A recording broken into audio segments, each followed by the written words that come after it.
Well, and so it seems to me, and tell me if I'm wrong about this, but it seems like Iran is slowly dialing up the heat on Israel. At the same time, Israel has been unable, not allowed to go as hard as it wanted to go after Hamas because of the U.S. But with Iran slowly dialing up the pressure on this, it seems like there's nowhere to go.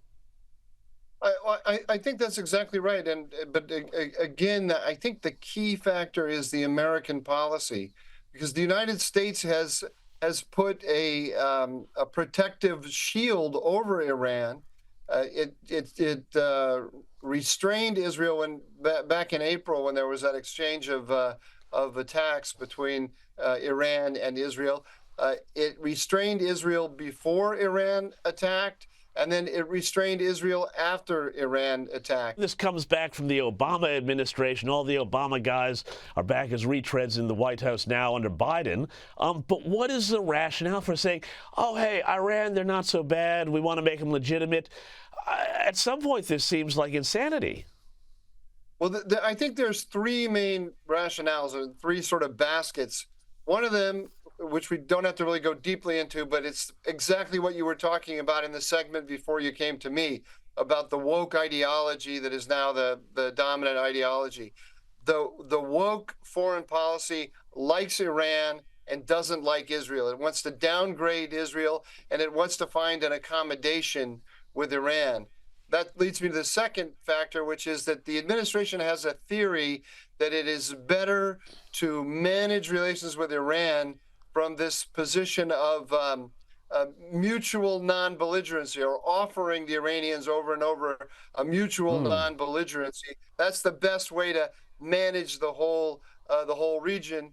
And the third thing is just, of course, the election coming in November.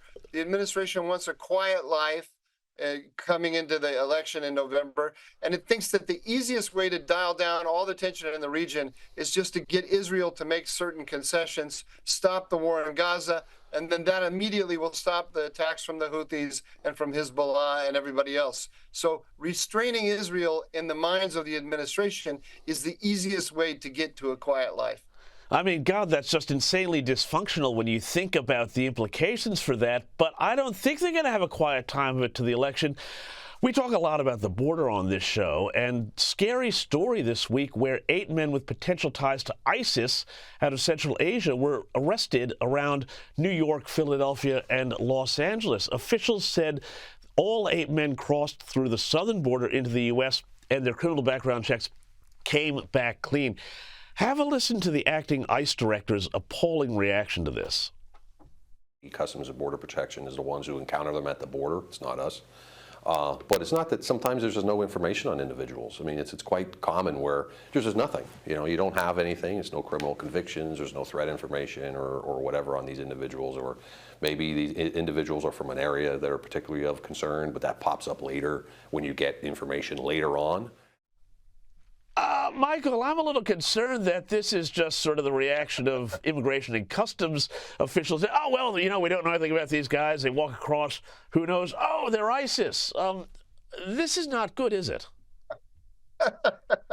Well, it's not the way I would run our border, but I don't get a say in this.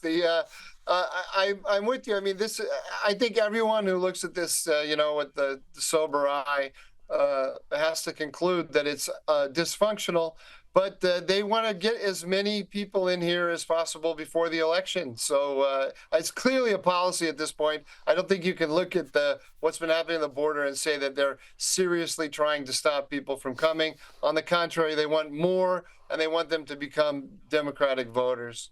Of course they do. And hey, if they happen to be ISIS, well, what are you going to do? What's a little terrorism between friends? Mistakes happen. What can you do? These things happen. What can you do? Hey, I got to ask you about this crazy story, too. The Pentagon deployed 3 Navy destroyers and a maritime patrol aircraft this week to keep tabs on Russian ships that were conducting missile exercises and reportedly got within 30 miles off the Florida coast. And I think there were other Russian ships that were going to Cuba. Is there a kind of a Cuban Missile Crisis 2.0 situation brewing down there around the Caribbean and Florida? I don't think we need to go so far as Cuban Missile Crisis, but I think we're clearly being tested.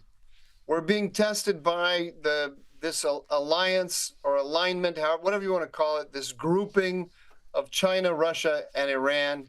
They're testing us, probing, tying down resources. It's part of a general effort just to stretch out American resources as widely as possible and check for weaknesses. And sooner or later, I think I share with you the sense that the whole direction is bad. I don't want to predict cataclysm, but there's some ugliness in our future. I think you can see it pretty clearly. I think, yeah, that's a good way to put it. Let's just leave it at ugliness. Michael Doran, thank you so much for your time, as always. Now, after the break, we're going to have a little poll-a-palooza and see what's going on in the polls. But first, Kamala Harris. Well, what a noble soul she is, choosing a life of public service over personal advancement. Why, she spoke about this just the other day. Have a listen. To aspire to create wealth is a good thing as far as I'm concerned. If that is what one chooses. I, on the other hand, have chosen to live a life of public service.